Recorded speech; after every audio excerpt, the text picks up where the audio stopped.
The Indian Contract Act equally applies to a contract of insurance.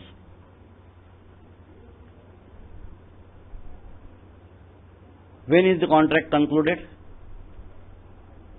Conclusion of the contract is once the insured pays premium to the insurance company, they accept it. That means they are on risk. The insurance policy becomes the evidence of the contract. Many times, if the issuance of the policy is likely to take time, the insurance company will issue a cover note. Each policy is a stamped document, and each policy is a separate contract for the purpose of all legal things. If suppose the insurance company has made mistakes in getting the policies printed, all those printing errors will be ultimately interpreted when there is a claim, and nobody will accept that time that there is a printing error. It will be read as issued to the client. The requirement of the Insurance or the Contracts Act says that there has to be an offer and acceptance. In this case, offer is the proposal and acceptance by the client of that proposal. Consideration is the premium. Agreement between the parties, they should be of the same mind. That means what the client wants and what the insurance company gives should be the same thing. Capacity of the parties, they should be of sound mind, whatever is required by the law. The insurance they take off should have a legality. It should stand legal test. You can't allow insurance of contraband smuggled goods. That is not legal. You can't allow insurance of a factory which is manufacturing illicit liquor. No. So it has to be legal. All these 5 elements, what I have shown in yellow color on this slide, are coming out of the Indian Contract Act. Just to summary, offer and acceptance together form the contract. Counter offer and acceptance. See, sometimes the offer made may have to undergo a change depending on the negotiations, discussions. So counter offer and acceptance together form a contract. Payment of premium and acceptance of risk by insurance company is conclusion of contract. Policy of insurance is the evidence of contract. Cover note indicates acceptance of insurance. What will the insurance policy say? It says that in consideration of the insured having paid a particular amount of agreed premium, the insurance company agrees to indemnify him up to the limit of sum insured in the event of an operation of a peril specified in the policy which affects the subject matter of insurance during the period of the policy selected and subject to other terms and conditions of the policy. This is broadly the summary of what you will get in a contract. Plus there will be other conditions, like a condition for arbitration or condition for dispute resolution. What are the situations, under what situations after a claim, what are the obligations of the insured, what are the duties of the people. All these things will be spelled out in the policy. Equally, there will be specific definitions where required spelled out in the policy. The policy says what is insured, that is subject matter. On what event liability attaches under the policy. What is the nature of liability for the insurers? The amount and manner of payment of claim, duties and obligations of the insured. If the insured makes any defaults, what are the consequences? If he does not declare properly, he does not declare full information, at times the contract may be considered void. That is not valid. And there are other conditions for administration of the contract. Legality of the contract. We say it has to be valid and enforceable at law. These are the words you will find in the Contract Act. We discussed this. It must deal with matters which are legal and are not against public policy. What is not against public policy? This may not be necessarily written here, but it is expected of you as a prudent citizen. If none of these are applicable, the contract may become void. Now let us look at the important principles that apply to insurance. Utmost good faith. All contracts of whatever nature, whatever areas of business activity are based on mutual trust between parties. Why the word utmost in insurance? Here what happens is, the property or the subject matter offered for insurance belongs to the insured. He is in full knowledge of the positive and negative features or favorable and unfavorable features of that particular assets or property or whatever entity it has. So that subject matter. Equally, the insurance company gives certain types of promises in the policy. Both these people have to convey to each other in a proper and adequate manner as to what is what. Then only the contract will work smoothly. Because it is the insured facility and insurer may not be able to look at each and every nook and corner of the whole facility and get full information, never at 100%. We use the word utmost, that all relevant information for the purpose of underwriting. We saw yesterday what is underwriting. That analysis of a proposal for insurance, deciding whether to accept or reject, if to accept, at what rates, terms and conditions. All these decisions of underwriting will depend on the, say, wideness of the information. Next item is the insurable interest. The person who makes a claim on the policy should have a insurable interest. The person who purchases the policy should have a insurable interest. What are these items? We will see in little more detail. The contracts are of indemnity. That is, you try to put back the insured in the same position he immediately held before occurrence of the accident, loss or damage. Other corollaries of this principle of indemnity are subrogation and contribution. And most importantly is the proximate cause. What caused the loss or damage? We generally say by peril insured under the policy. Is it only so? Let us have a look. Let the buyer be aware is the legal rule. In insurance, this duty is more onerous. All facts material to conclusion or decisions making on the contract is to be disclosed. Acceptance, rejection, terms, conditions, rates. Duty applies to all facts which are known or should have been known. See, this utmost good faith becomes an extremely important element. Somebody uses the French word "uberima fides" for this. See how it works in different classes. Say in fire insurance, what is the construction of the building? If it is constructed of wood and the client declares it is constructed of concrete, is it a proper declaration? No.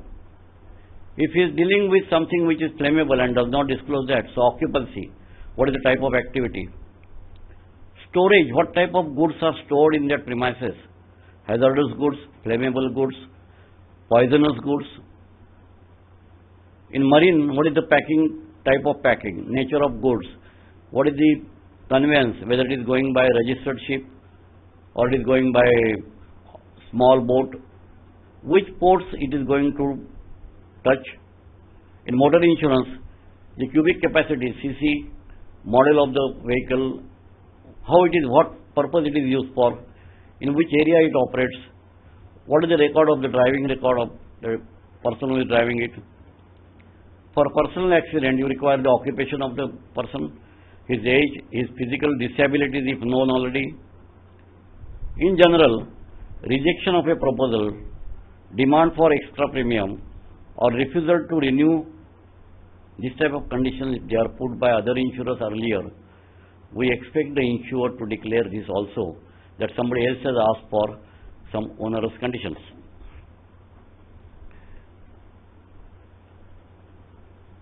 What need not be disclosed? Facts which are of common knowledge. Duty ceases on completion of contract, or when during the renewal the insurance company makes a review of the whole business after the review, or if there are changes in the risk, they are implemented. If utmost good faith is breached, the contract becomes void or voidable. It can be avoided. Proposal form becomes a contractual duty. Information given in the proposal form normally forms a part of the contract. You will always find that the proposal will be read together with the policy. Protecting the insurer's interest, the policy holder's interest, is the primary duty of the insurers. Say client is suffering from cancer, but he does not disclose it while taking a medical insurance policy. Breach of duty. Client's doctor having doubts suggested test for cancer. The doctor's advices not disclosed to the insurance company.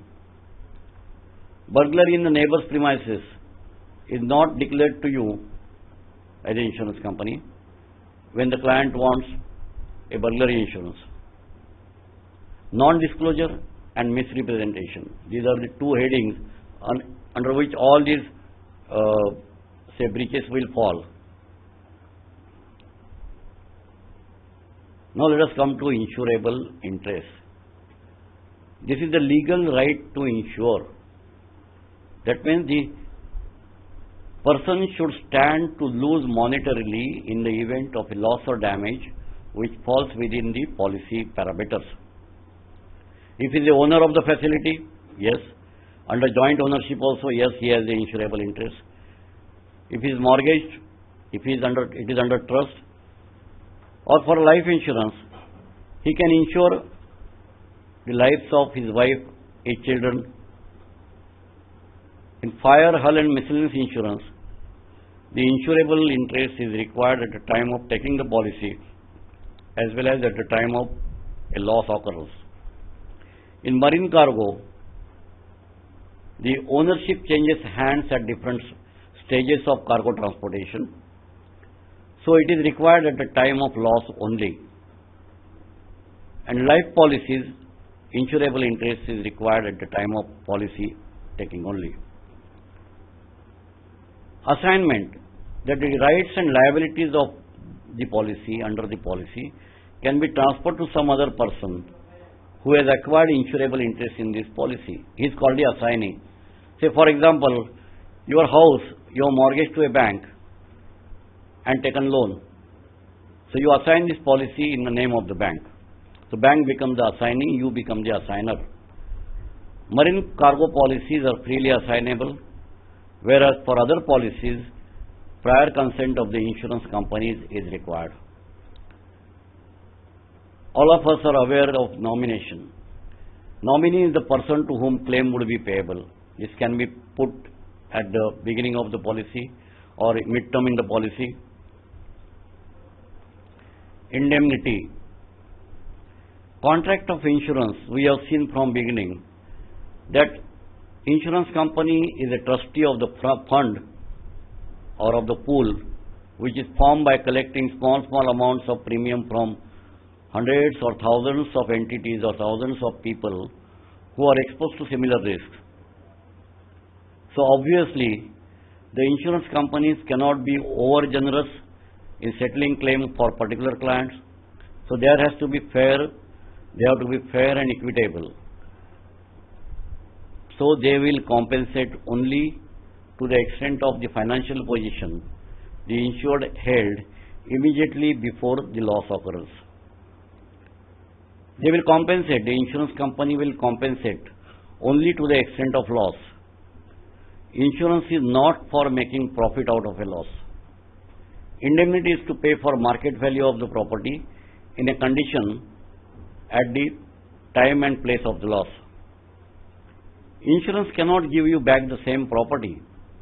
Equally, it cannot prevent any loss from occurring. Just because you have taken insurance does not mean that the loss will not occur. For buildings, it can be cost of reinstatements, less depreciation. For machinery, new value, less depreciation. In machinery, normally partial damages or repairable damages, full cost of repairs is paid. For stocks, cost of replacement without adding any profit, that is paid. If fire policy is issued on reinstatement value basis, depreciation is not deducted. This little deviation from the principle of indemnity, reinstatement value policy under fire department.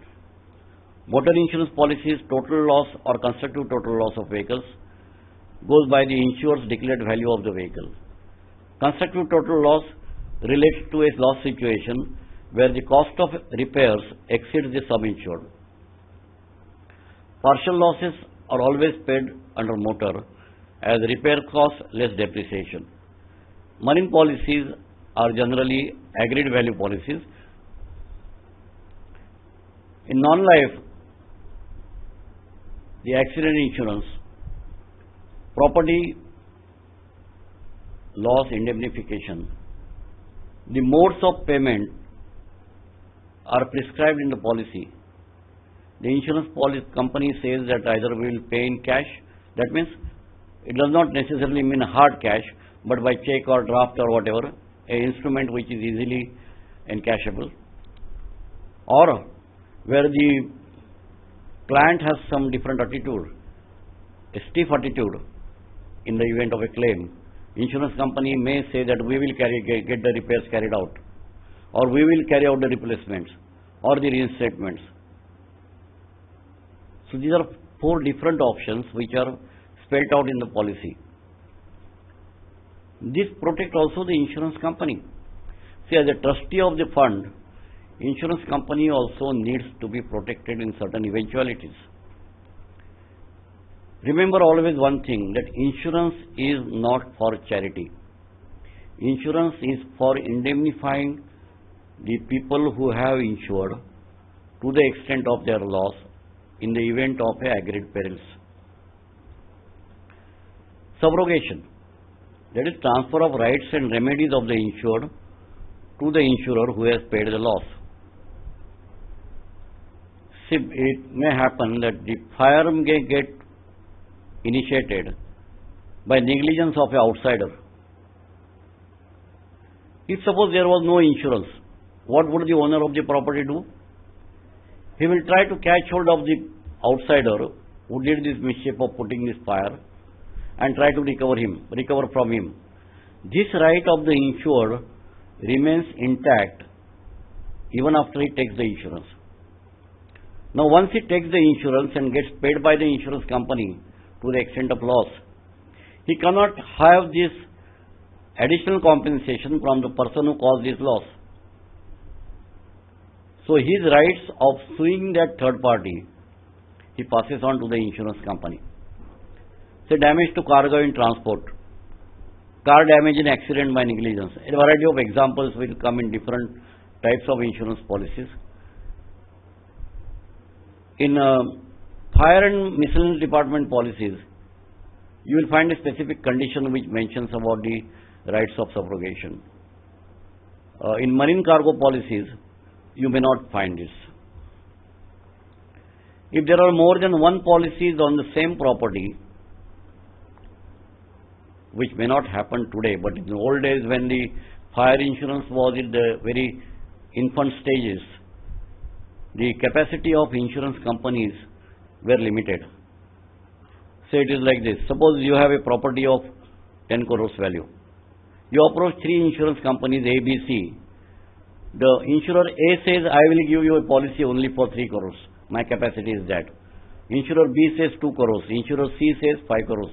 That means these 3 insurers participate in the overall insurance of this property of 10 crores in the ratio of 30, 20, 50. Obviously, the insurers have received premium on this property in the same proportion, and they pay the losses in the same proportion. This is the principle of contribution, which says that if there are more than one policies on the same property or the same interest, contribution applies. Sharing of losses by insurers, it supports the principle of indemnity. By taking multiple policies, he cannot make profit. Now, this principle does not apply to life covers because you cannot measure the value of a life. Contribution is possible only where common subject matter, common perils, common interests, valid and enforceable policies. All these communities have to be there. Proximate cause. It is important to determine the cause of loss in the event of an accident. Losses caused by insurance peril only covered and excluded or uninsured perils not covered. If loss by many events together, say cyclone along with that rains together, both the things if they are covered under the policy, then you don't sit into judgment as to whether the cyclone caused the damage or the rains caused the damage.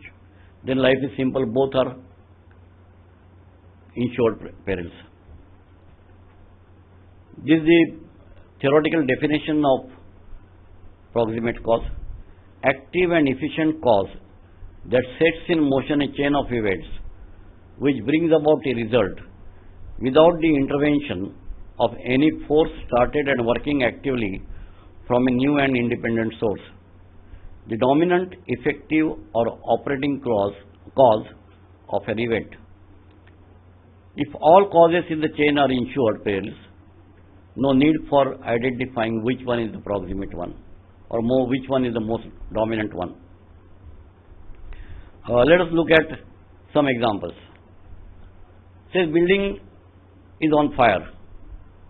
To save the property which is in good condition inside the building, the fire brigade or the owners of the building, they take out this property in the open compound.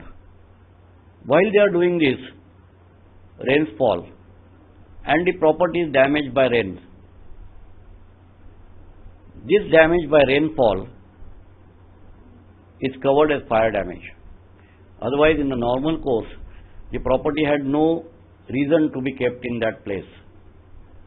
But take same situation, another incident. Because of fire, the property is taken out and kept in the open. Fire is extinguished, 15 days nothing happened, and after 15 days there is a rainfall. And this rainfall damages the property. What is the proximate cause? Rainfall. If it is covered under the policy, covered. That if that situation of storage in open and rainfall is covered, it's covered. If it is not covered peril, it will not be covered. As a matter of general information, we used to have tariffs. The tariffs used to contain wordings of proposal forms, policy forms, endorsements, also certain regulations as to how to issue these policies, how to deal with the policies, and a table of rates and premiums, deductibles. Today on property, the table of rates and premiums are removed, so they are D-tariff, partial D-tariff. Some places you will find that in particular market situations, the insurance companies sit together and make some agreements like that, okay, we will do this particular thing in a particular way, or we will not do this particular thing. This type of market agreements, to my knowledge today there is not a single market agreement existing within the companies. There is a self-regulatory, self-discipline mechanism the companies implement with mutual agreement. But old days we used to have this type of number of market agreements. Arbitration is a procedure where there is a dispute under the policy. Now, dispute under the policy can come in two ways. One is interpretation of the policy conditions, policy wordings. That is a matter for straight court of law, if both the insured and the insurers can't come to an agreement. But if the insurance company says, okay, the loss is acceptable, admissible within the terms and conditions of the policy, but the insured has claimed 10 crores, insurance company says, as per me, the loss is 7 crores. So there is a dispute only on the amount of loss, the insurers having admitted liability under the policy. Now, this dispute can go for arbitration. Arbitrators are experts, technical people who may be appointed by different these insurance companies and insurers. Many policies prescribe the arbitration procedures within the framework of the Arbitration and Conciliation Act 1996. These procedures in engineering department or fire department says that both parties will appoint one arbitrator each.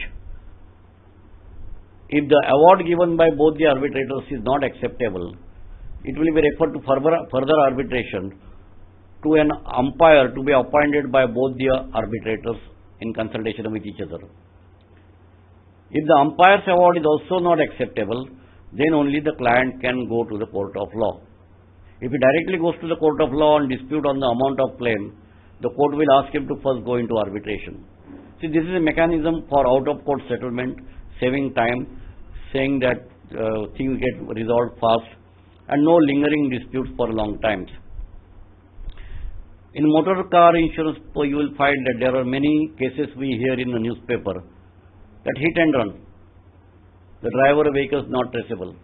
But somebody is affected, somebody is either met with an accidental death or injuries. So there is a solution fund managed by the government, contributed by insurance companies and government. Through this solution fund, the affected persons are compensated. See, these are a variety of supporting things which come in conduct of insurance business. Thank you very much.